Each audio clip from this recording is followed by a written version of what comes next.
Comment se préserver face à une situation difficile? Comment maintenir son équilibre personnel quand on a l'impression que tout explose autour de soi? Bonjour à toutes et à tous, ici Sarah Zerbib, psychologue et plaisirologue, dealeuse de bien-être comme je m'amuse à le dire souvent. Je suis ravie de te retrouver dans une nouvelle vidéo qui va parler du monde émotionnel, des situations parfois un peu compliquées entre guillemets, que l'on peut traverser et comment maintenir entre guillemets le cap, comment rester à flot quand parfois on est submergé avec tout ce qui se passe autour de nous. Pourquoi cette vidéo? Tout simplement parce que j'ai posé la question sur mon compte Instagram dans l'après-midi, donc c'est vraiment une vidéo que j'enregistre un peu en freestyle last minute. Si vous préféreriez parler d'hyperphagie, de relation à la nourriture ou de l'actualité du moment, et vous avez été la majorité à voter sur l'actualité. Donc je me suis dit comment je peux aborder ça sans vraiment aborder ça, parce que le but de la chaîne n'est pas de rentrer dans des considérations politiques, etc. Et je me suis dit justement se poser la question comment faire en sorte de se préserver quand on traverse une période de crise entre guillemets. Alors je pense, toi comme moi, qu'on a perçu un changement d'énergie depuis lundi. Ça a été assez compliqué pour moi également parce que, alors j'ai pas regardé le discours officiel etc, je suis allée me chercher les infos après. Et en fait ça m'a rappelé les podcasts que j'ai fait l'an dernier au moment du premier confinement sur comment survivre au coronavirus d'un point de vue un peu psychologique, etc. Et cette vidéo est un petit peu dans la même veine. Donc on a été beaucoup à être un peu sonné par les informations de lundi. Donc je pense qu'on a traversé potentiellement un état de sidération. Donc un état de sidération, c'est où on est un peu en état de choc tout simplement et où il y a une perte de repères, de prise, etc. Et ce qui est compliqué dans la situation actuelle et dans les situations potentiellement compliquées, traumatiques, etc., c'est cette impression de perdre le contrôle et cette question du sens également qui peut nous percuter, et cette impression d'être vraiment passer entre deux rouleaux compresseurs, ou alors d'avoir vraiment ce côté, une réalité qui vient me piquer et me piquer fort. Donc il y a vraiment eu cet état en ce début de semaine et je partageais hier en story sur Instagram qu'en plus la météo me déprimait un peu, et je l'ai pas dit mais pour moi cette météo où il pleuvait, ça représentait l'énergie aussi du moment, au-delà de la Terre qui ne va pas bien en général. Pour celles et ceux qui me suivent sur les réseaux sociaux, vous savez que je suis un petit peu écolo, même un peu plus qu'écolo. Et voilà, je trouve qu'il y avait une certaine vibration à ce moment-là qui était en mode crise, en mode déversement, en mode grisaille, en mode lourdeur, en mode violence, etc. Donc on a baigné littéralement, on a les pieds dans l'eau dans ce contexte quand même depuis quelques jours très vif et très percutant. Et moi ça m'a impacté, clairement ça m'a impacté. Alors aujourd'hui je me sens mieux ce mercredi parce que j'ai fait mon sport et j'ai eu besoin de nettoyer, me réapproprier mon espace. Donc ça c'est un peu un conseil que je développerai après, mais la première chose c'est justement dans ces moments où tu as parfois des annonces ou des situations qui sont violentes, compliquées et potentiellement traumatiques, c'est déjà d'être dans l'accueil des réactions émotionnelles, parce qu'il y a une action sur laquelle généralement on a assez peu de contrôle qui vient nous percuter, et en réaction on va réagir. Et ce qui est intéressant c'est de prendre le temps de regarder ce qui se passe à l'intérieur de nous, parce que souvent on va un peu comme quand on se brûle. Pour celles et ceux aussi qui me suivent sur Instagram, vous savez que je me suis brûlée ce week-end et que je morfle. Et un peu comme quand tu poses ta main sur quelque chose de chaud, tu as le réflexe tout de suite de l'enlever. Et parfois on peut être très vite dans l'action, dans le mode survie, qui est parfois très intéressant et voire même nécessaire, mais parfois on a aussi besoin de se poser, d'être dans l'accueil de qu'est-ce qui se passe à l'intérieur de moi, qu'est-ce que je ressens, qu'est-ce que je vis émotionnellement parlant. Et en ce moment, avec le contexte actuel, c'est possible de ressentir des émotions très vives, très fortes, que ça soit de la colère, de la tristesse, on peut avoir des ressentis de trahison, on peut avoir des ressentis de frustration. Donc toutes ces émotions, ces sensations ont besoin d'être ressenties. Ça ne veut pas dire que tu es ton émotion, mais en tout cas les émotions te traversent, elles sont là. Et je pense que c'est quand même important à un moment donné de leur laisser de la place et de regarder ce qui se passe à l'intérieur de soi et aussi de comprendre qu'est-ce que ça vient impacter, qu'est-ce que ça vient, où est-ce qu'est l'enjeu en fait. Donc ça c'est déjà la première chose pour survivre un peu à ce moment de choc, d'être dans l'accueil de ses émotions, puis après le décryptage, la compréhension, et après justement par rapport à potentiellement une actualité qui est très bourdonnante, c'est comment je me positionne, puisque en fait l'actualité je ne vais pas pouvoir la contrôler, puisque elle est partout autour de nous. La seule chose sur laquelle je peux avoir un tantinet, une action, c'est ma posture, ma position et comment je me place par rapport à cet environnement. Donc par exemple, moi j'ai eu entre guillemets, la mauvaise idée d'aller sur Twitter.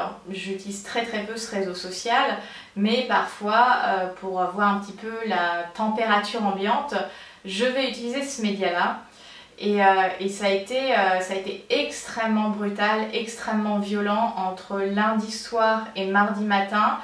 Avec tous les top tweets, les hashtags, donc il y avait Shoah, dictature, sida, vaccination obligatoire, enfin bon, toute la thématique du moment. Et moi il y a vraiment eu des choses qui m'ont dérangée d'un point de vue conceptuel. Alors on n'est pas là pour faire des pros ou des anti-vaccins dans cette vidéo, mais par contre je pense que c'est important de pouvoir mettre les choses qui sont comparables en comparaison et celles qui ne sont pas comparables, de ne pas les comparer. Et moi ce qui m'a vraiment dérangée, c'est de voir le hashtag SIDA et avec cette idée de on n'a toujours pas développé de vaccin contre le sida, mais en très peu de temps on développe un vaccin contre le Covid. Et en fait, moi je me suis posé la question, ces gens qui viennent mettre ça en avant, alors tout à fait, c'est un vrai questionnement. En plus, si on n'est pas dans le milieu scientifique, on peut se poser la question. Mais de l'autre côté, je me suis posé la question, est-ce que ces personnes qui viennent appuyer sur ce point-là sont les mêmes personnes qui font suffisamment attention à leur santé et notamment leur santé sexuelle avec les dépistages, la protection, voilà, que ce soit en préservatif, etc. Pour avancer ce type de discours. Bref, moi c'est quelque chose qui m'interroge. Donc voilà, j'ai eu la mauvaise idée d'aller sur les réseaux sociaux, alors pas très longtemps, mais il y avait tellement d'émulation que c'est venu me frapper de plein fouet et en fait ça a été submergent et débordant et je pense qu'émotionnellement c'est vraiment venu faire un trop chez moi. Donc le deuxième conseil, c'est évidemment de modérer l'utilisation qu'on va faire des médias et notamment des réseaux sociaux, parce que même sur son compte personnel Facebook, on va avoir des gens qui réagissent par rapport à l'actualité, etc.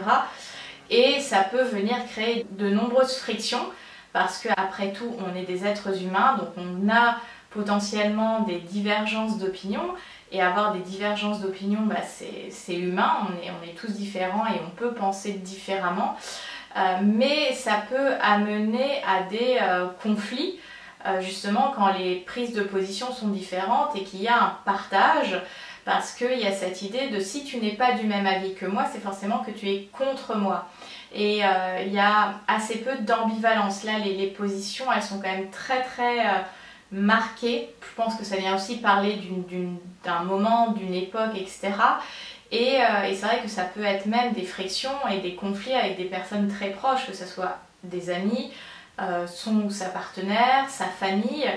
Et ça peut être très déroutant de constater que des personnes avec qui on pense partager beaucoup, sur une question on peut être divergent, et il y a toujours cette question de en fait quelle place on laisse à l'autre pour avoir un avis, une posture qui lui est propre. Donc c'est modérer son utilisation des réseaux sociaux. Après il y a cette curiosité, cette appétence d'aller voir qu'est-ce qui se passe, qu'est-ce qui se dit, et c'est tout à fait humain d'être curieux. Mais je pense que c'est important d'être vigilant à ce niveau-là et de se mettre une limite, que si je vais sur les réseaux sociaux, par exemple Twitter, Instagram, Facebook, pour aller chercher potentiellement de l'information, alors évidemment c'est aussi important de sourcer son information, c'est de se mettre une limite temporelle, que après les réseaux sociaux, au-delà du côté potentiellement informatif qu'ils ont, c'est censé être aussi un moment de détente, de plaisir, de partage, etc. Donc de maintenir la fonction première de ces médias, ce qui peut être une manière de se créer un cadre. Après, troisième conseil, c'est de maintenir un certain équilibre de vie, une certaine harmonie de vie, de maintenir ses repères en fait, tout simplement. Parce qu'on est des êtres d'habitude, voire même des animaux d'habitude, et je pense que c'est important de maintenir ses routines.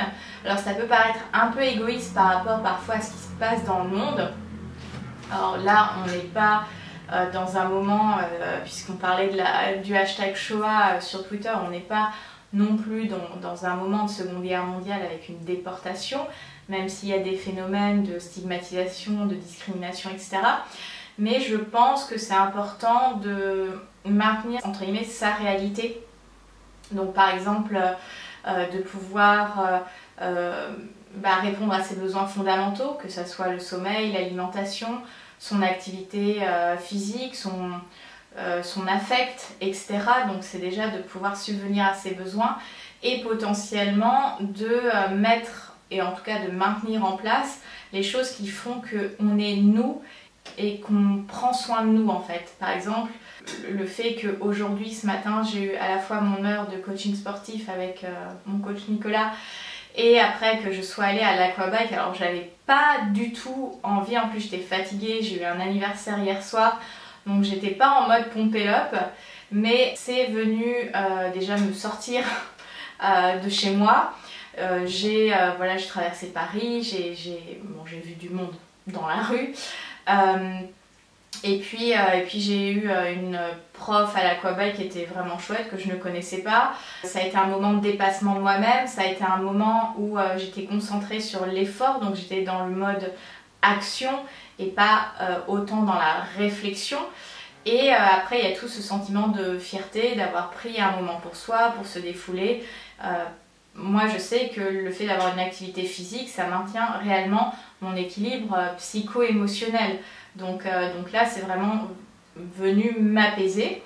Et par exemple, comme je le disais en introduction, ça a été de faire du rangement, du ménage. Alors j'ai pas tout fait, mais en fait ça a été un moyen de entre guillemets prendre le contrôle. Il y a peut-être 10 ans ou 12 ans, j'aurais fait une crise d'hyperphagie pour ramener un peu le thème que vous connaissez au niveau de l'alimentation dans cette vidéo.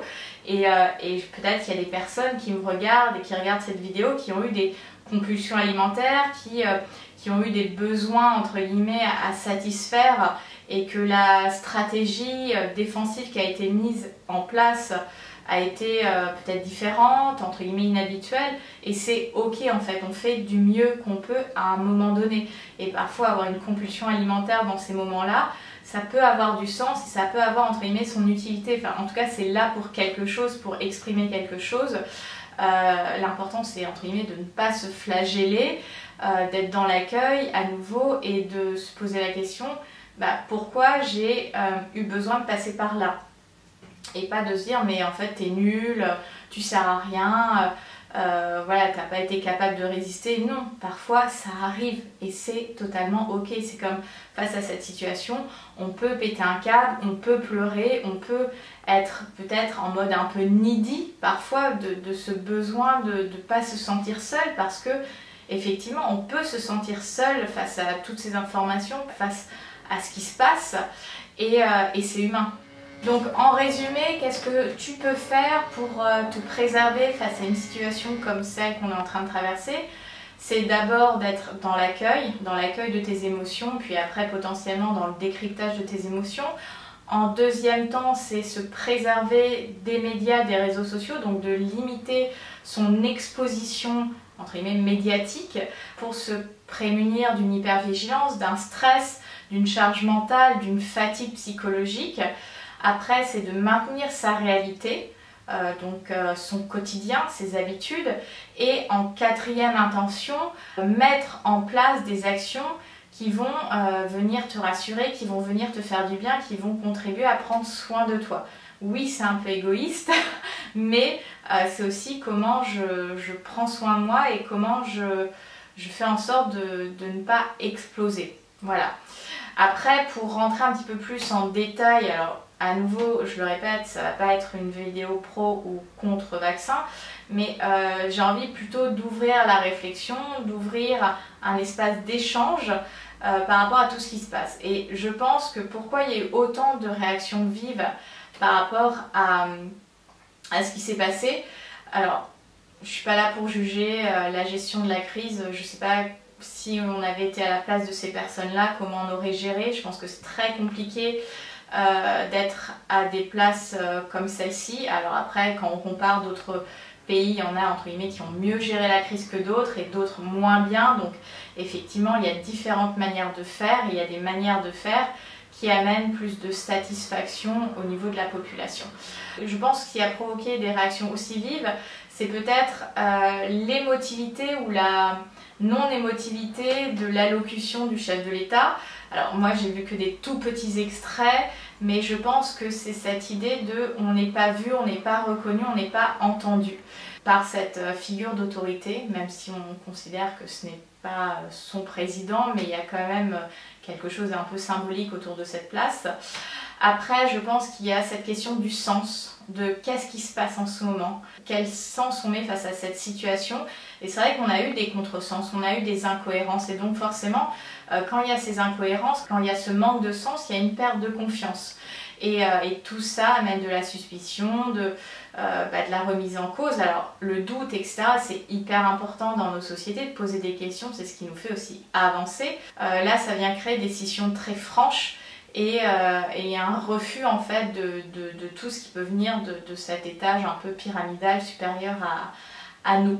Donc ça, et aussi il y a cette question du sens d'un point de vue beaucoup plus général par rapport au sens mondial de qu'est-ce qui se passe pour notre planète. Et je vais te partager voilà, un avis très personnel. Alors il y en a qui pensent que c'est pour déclencher une troisième guerre mondiale, il y en a qui pensent que c'est de la manipulation. Moi j'aime bien me dire, alors c'est vraiment très personnel avec ma spiritualité etc. Je me dis que ce virus, cette pandémie, c'est un symptôme d'une société et de sociétés au pluriel qui vont mal et qui sont dans une perte de sens. Et je pense qu'il y a aussi une réaction du monde du vivant en lien avec l'écologie.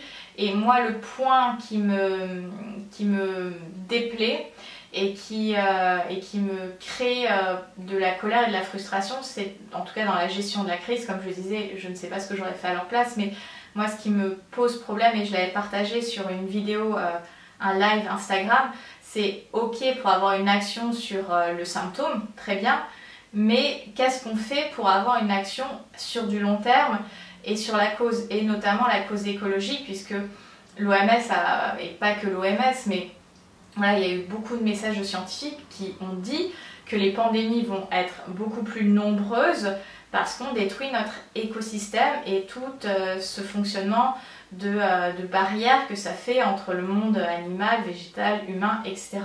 Et moi, ce qui me pose réellement problème, c'est de ne pas avoir une action qui est globale. On a une action toujours, entre guillemets, un peu comme une rustine, la partie émergée de l'iceberg, mais on ne s'intéresse pas, ou trop peu, à la partie émergée de l'iceberg. Et moi, c'est ce qui me pose problème dans cette situation, parce que du coup, on perd du sens et on perd de la cohérence. Ça, c'est vraiment personnel. Par rapport aussi à ces réactions par rapport à cette liberté, etc., je me dis, les gens qui viennent parler de discrimination, et il y a tout à fait la place d'en discuter, mais est-ce que ces personnes qui se disent bah, moi je vais être stigmatisée parce que par exemple je ne veux pas me faire vacciner ou je suis contre ça et ça, est-ce que ces personnes elles agissent de la même manière contre d'autres groupes qui sont discriminés? En fait, c'est vraiment la question de l'individuel et du collectif. Et dans quelle mesure mes libertés personnelles, ça c'est une vraie question, sont supérieures au groupe, au concept de groupe en fait, au fait qu'on soit une cité, une société et qu'on vit de manière grégaire, j'ai envie de dire. Donc ça vient toucher des choses vraiment très anciennes sur la constitution de nos sociétés. Donc entre liberté individuelle et le collectif, le fait de vivre en collectif, et il y a toujours cette idée, en tout cas on l'a entendu lors de notre éducation, notre liberté personnelle s'arrête là où elle empiète sur celle de l'autre. Et donc c'est cette question, par exemple, en termes de statistiques, et ça a été souvent mis en avant que le taux de mortalité par rapport au coronavirus était très en deçà de la grippe, de telle et telle maladie, etc. Et je me dis, oui, on peut réfléchir comme ça, très bien. Est-ce qu'on ne s'autoriserait pas aussi à réfléchir de si potentiellement ça touche un nombre de personnes, peu importe le nombre, mais que ça touche des personnes qui appartiennent à la société, pourquoi pas avoir des actions pour prendre soin aussi de cette partie. Et quand je dis ça, c'est valable pour le Covid, mais c'est valable pour les personnes en situation de handicap.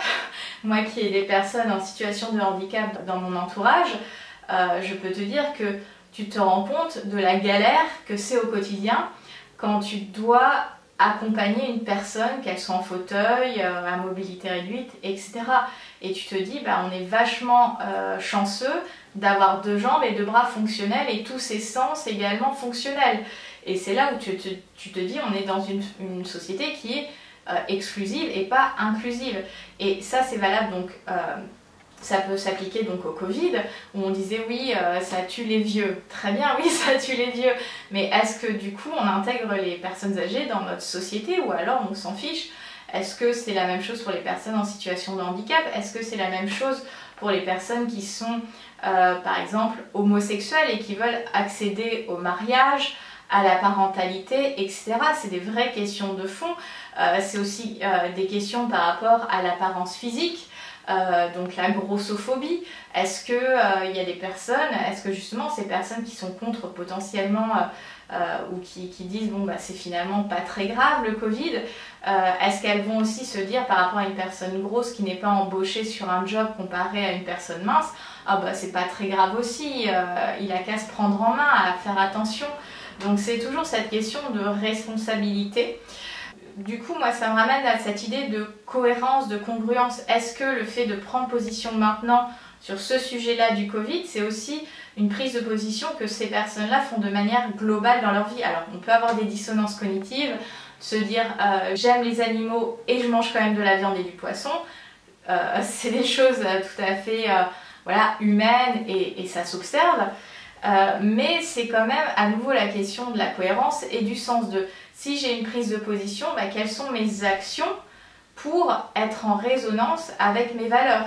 Et si j'ai une valeur liberté très forte, quelles sont mes actions pour cette liberté, et pas juste la mienne mais celle de toutes les personnes entre guillemets oppressées? Est-ce que justement quand je consomme tel aliment ou tel objet, je me pose la question de est-ce que dans la chaîne il y a une personne opprimée? Donc c'est des vraies questions que là j'en vois. J'ai dû changer quelques réglages de la vidéo parce que il y a des gros nuages. Donc oui, il y a cette question de la discrimination. Effectivement, là ce sera une discrimination sur le versant pass sanitaire, vaccin, etc. Mais est-ce que les personnes qui sont contre cette discrimination sont contre toutes les autres discriminations, que ça soit sur les personnes avec un physique différent, avec potentiellement une situation de handicap, une apparence différente, une manière de se vêtir différente, un genre différent, un sexe différent. Enfin, c'est toujours cette question de est-ce que je vais me préoccuper de la liberté de l'autre tant que ça ne touche pas la mienne. C'est une vraie question de voilà, comment je me place, quelle est ma posture entre l'individuel, le collectif, le sens, la cohérence, mes valeurs. Et oui, il y a des situations concrètement aujourd'hui qui sont injustes. Le côté injuste là du moment, c'est de faire passer des réformes qui n'ont rien à voir avec le Covid et qui vont toucher beaucoup de personnes comme les retraites, le chômage, etc. Donc là, effectivement, c'est une question d'instrumentalisation d'un moment clé de notre société pour faire passer d'autres choses. Ça, c'est encore un autre sujet. Et après, moi, je vais plutôt conclure cette vidéo par rapport à ma propre expérience avec le Covid. Alors, au début, au mois de mars, on était tous quand même assez inquiets. C'est quelque chose qu'on découvrait, qu'on ne connaissait pas. Et donc, on était quand même assez, on va dire, dans la soumission de ces règles sanitaires, etc. Après, il y a eu le déconfinement, on avait envie de liberté, de revivre à nouveau, etc.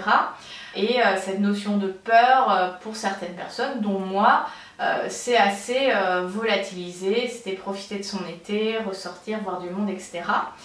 Et en fait, moi, j'ai travaillé en post-Covid à l'AP-HP, à la Pitié-Salpêtrière.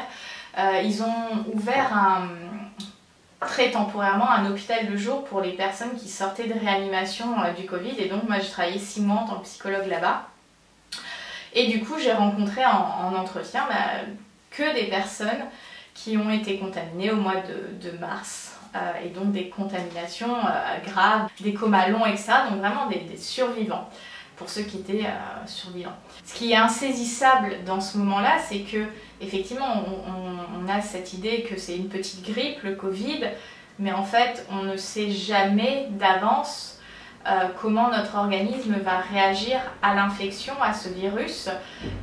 Il y a des personnes qui ont fait, enfin voilà, ça a été létal pour elles. D'autres ont eu des formes très graves, avec une liste de séquelles longue comme le bras. Et on ne parle pas de toutes. Moi j'ai rencontré des personnes qui, au-delà de l'état de fatigue, de conséquences sur des organes, sur le fonctionnement du corps humain, il y a aussi beaucoup de conséquences au niveau cognitif, mémoire, langage, et un effet, alors ça peut faire rire mais on n'en parle pas beaucoup, et je me suis dit que dans cette vidéo j'allais le lancer, les troubles érectiles chez l'homme. Puisque je parle sexualité dans cette chaîne, il fallait bien que je le lance. Et en fait, c'est quelque chose dont on ne parle pas, ou très très peu. Et en fait, moi, je l'ai constaté à titre personnel, puisque bon, je suis célibataire, je fais des dates, etc. Et sur l'année 2021, par rapport au nombre de personnes que j'ai pu rencontrer, et potentiellement avoir un crush, une petite histoire avec, ça représente en termes de statistiques 20% des hommes que j'ai rencontrés qui, suite à une infection au Covid, manifestent en séquelles des troubles érectiles, donc c'est-à-dire ne plus être en possibilité d'avoir une érection comme avant. Ça ne veut pas dire qu'ils ne sont plus du tout capables de bander, entre guillemets, mais c'est très compliqué. L'envie peut être là, mais avoir une érection c'est très compliqué. Et après échange avec ces personnes, un constat que leur qualité de sperme est très différente, que leur rapport à la sexualité est très différent, et voilà. Donc ça c'est quelque chose dont on ne parle pas. Moi j'ai des amis hommes qui ont été infectés par ce virus et qui n'ont pas constaté de troubles. Mais voilà, sur un groupe de 100, on va dire qu'il y a 20%, alors entre 15 et 20% selon les études, d'hommes qui vont développer des troubles érectiles. Et je me dis, déjà on n'en parle pas, donc effectivement on peut se dire c'est pas la priorité quand on soigne la maladie, mais quand même sur du long terme c'est une vraie préoccupation en termes de procréation, et au-delà de ça, du fait que le pénis chez l'homme ça a une place très importante. On est encore quand même dans une société phallocentrée, et avec une sexualité, même si elle évolue, mais quand même beaucoup phallocentrée. Donc un homme qui ne bande pas, pour l'identité, pour l'ego, la confiance en soi, l'estime de soi, ça peut être ultra destructeur. Voilà, moi je trouve que c'est important de parler de tout ça. Moi j'ai aussi eu le Covid, pourtant je travaillais en post-Covid, j'ai pas attrapé le Covid à l'hôpital, je l'ai attrapé à l'extérieur. Voilà, et je me dis que j'ai quand même eu de la chance dans cette histoire-là, puisque bon, j'ai été clouée 15 jours, j'ai pas eu de troubles respiratoires, au sens où de tout, etc. J'étais comme une sorte de gastro-grippe, très très fatiguée, perte d'appétit, des troubles digestifs très importants. Et au bout de 15 jours, bon, bah, j'ai fait mon isolement, ça allait mieux, et c'est seulement au bout de 15 jours que j'ai perdu l'odorat. Et celles et ceux qui me connaissent depuis le début de la chaîne, vous savez que j'ai une passion pour les parfums, c'est vraiment quelque chose qui est hyper important pour moi, les odeurs, l'émotion liée à l'olfactif. Et ça m'a énormément fait peur de ne pas retrouver mon sens. Et il y a des gens qui ne le retrouvent pas justement suite au Covid. J'ai eu la chance de le retrouver, je pense à 100%, mais j'ai vraiment eu un moment de flip en me disant mais si tu ne le retrouves pas. Et je pense qu'il y a cette idée qu'on ne se rend pas compte, et ça c'est aussi quelque chose que j'ai appris en côtoyant des personnes en situation de handicap, la chance qu'on peut avoir d'être globalement en bonne santé et complètement mobile. On prend ça pour acquis. Alors ça ne veut pas dire qu'il faut être dans la peur de tout, de toute infection, etc. Mais je pense qu'on ne réalise pas en fait. Je pense qu'on manque entre guillemets de gratitude. On est dans une société, je pense qu'on prend vraiment tout pour acquis parce qu'on a tout à la demande de manière illimitée. Au bout de quelques clics, cette illusion que tout le monde est disponible tout le temps, de cette suraccessibilité. Mais en fait, un rien peut faire basculer. Et je pense que sans pour autant voilà, tomber dans les angoisses, la peur, etc., réfléchir en termes de bénéfices-risques. Voilà, on parlait notamment des vaccins, il y a des effets secondaires, il y a des risques, etc. J'ai envie de dire, mais pour n'importe quel médicament, il y a des risques. Voilà, j'ai partagé en début d'année une vidéo sur mon arrêt de pilule, donc c'était au bout de 3 mois d'arrêt, là j'en suis à 7 mois du coup. Bah oui, j'avais aussi des risques en prenant la pilule, comme un risque de thrombose, comme un des vaccins qui a été décrié, sauf que en termes de statistiques, il y avait beaucoup moins de cas de thrombose avec ce vaccin qu'avec la pilule. Donc effectivement, les féministes sont rentrées dans l'affaire en disant bah oui, là c'est marrant, on s'inquiète des thromboses sur ce vaccin, mais on s'inquiète beaucoup moins des thromboses lorsqu'il s'agit d'une pilule ou d'un contraceptif féminin. Donc je pense que c'est important de réfléchir à tout ça et à se questionner sur dans quelle société on vit, quelle est ma place, quel est mon rôle. Ça ne veut pas dire qu'on ne peut pas re-questionner, mais je pense qu'il y a réellement à faire un pas de recul parce que parfois on est tellement de la tête dans le guidon et on réagit à une action, on réagit, c'est une réponse à une action. On n'en vient pas à se questionner et à chercher du sens et à voir peut-être les choses de manière plus globale. Je pense qu'on est dans une société effectivement capitaliste qui peut être très égoïste et je pense que voilà, avoir la liberté de choisir, elle est importante. Avoir toutes les informations nécessaires pour avoir une vraie clarté en fait, parce qu'il y a tellement de messages à droite, à gauche, etc. que effectivement on s'y perd et c'est normal de s'y perdre. C'est pas parce qu'on se fait vacciner par exemple qu'on est d'accord avec tout ce qui se passe. Justement dans mon live sur Instagram, je disais avec quoi je n'étais pas d'accord après que j'avais fait un choix en âme et conscience et je pense de manière suffisamment libre et éclairée, et ça c'est des choses hyper importantes. Et ça ne veut pas dire que si on adhère à un système ou à une partie du système, qu'on est dans je cautionne tout.